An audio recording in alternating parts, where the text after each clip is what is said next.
তিনি 43 করবুকনি 43 ni 21 নম্বর booth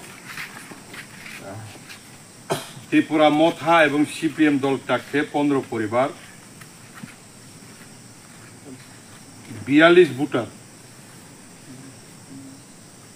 ভারতীয় জনতা party সামিলুং ভাইয়া তিনি এই যে নতুন যে নবগত যারা ফাইনে বিভিন্ন দল আকার ফাইনে রন 43 করব মন্ডলনি পক্ষ থেকে খাবাই খবাই লামসো এবং বড় যে ফাইমনি মূল উদ্দেশ্য কারণ 2018 ভারতের জনতা পার্টি এবং আইপিএফটি জোট সরকার পরিচালনা ক্ষেম এলাকা উন্নতি এবং সিপিএম 25 বছর থেকে এই 6 বছর চিনি ও করব বিধানসভা লামা তৈ নৌ কারেন্ট সোলার লাইট বিভিন্ন